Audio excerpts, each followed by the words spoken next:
Message یہ ہے کہ فیصلہ وہ کرے. جہاں تک میرا یا ہمارا تعلق ہے، ہم سب سے ناکارہ ہیں، سب سے کمزور ہیں، سب ہم سے اچھے ہیں.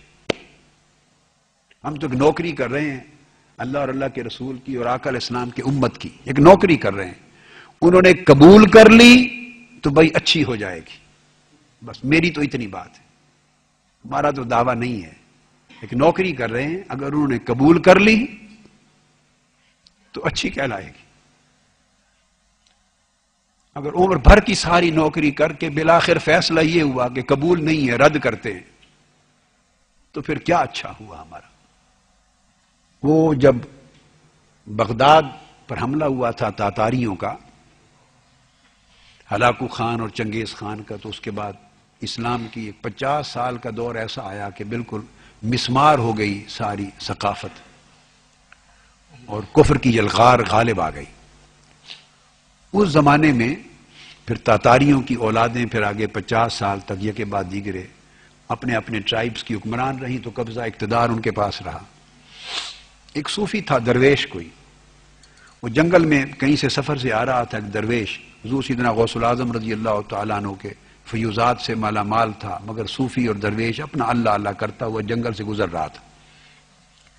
تاتاریوں کا ایک پرنس، شہزادہ سمجھ لیں، تاتاریوں، مغل تاتاریوں کا، چنگیزیوں کی اولاد میں سے ایک ٹرائب کا سربراہ، تو اس کا نام تھا عثمان.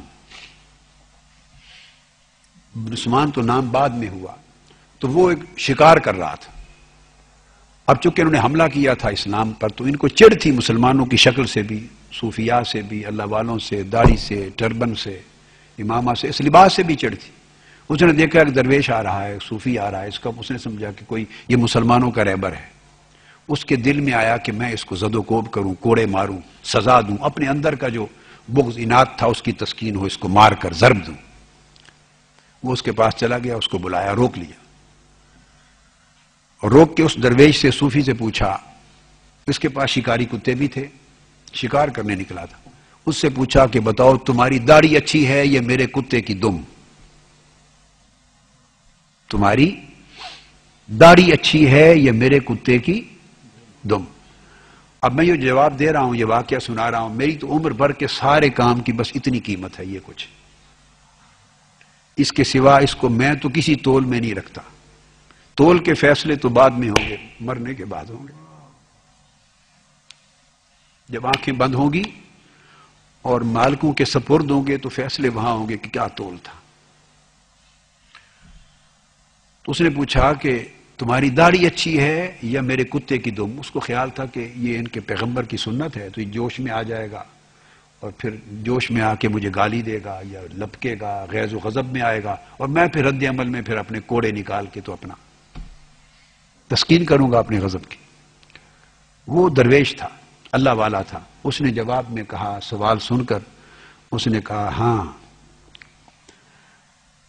بھائی جن کی خاطر یہ رکھی ہے، اگر تو اگلے جہان مرنے کے بعد انہوں نے اس کو قبول کر لیا، اگر قبول کر لیا تو پھر یہ داڑھی اچھی، اور اگر قبول نہ کیا تو بھئی تمہارے کتے کی دم اچھی. اگر قبول نہ کی مالکوں نے تو پھر وہ دم ہی اچھی ہے، پھر کیا فرق. جب اس نے یہ جملہ سنا، اسی ایک جملے سے اس کے دل کی کایا پلٹ گئی.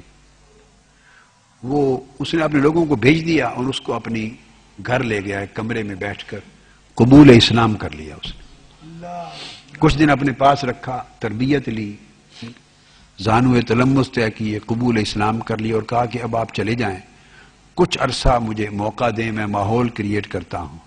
پھر اس نے کچھ عرصہ اپنے حلقے میں رازداروں میں کام کیا، اور آہستہ آہستہ وہ قبول اسلام کرتے گئے.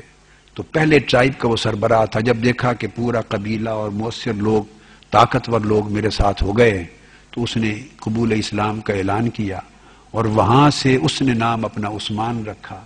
اور جس کو عثمانی ترک کہتے ہیں، آٹمن امپائر، 50 سال کے بعد پھر دوبارہ ان چنگیزیوں کی اولاد سے پھر اسلام کی شمع دوبارہ روشن.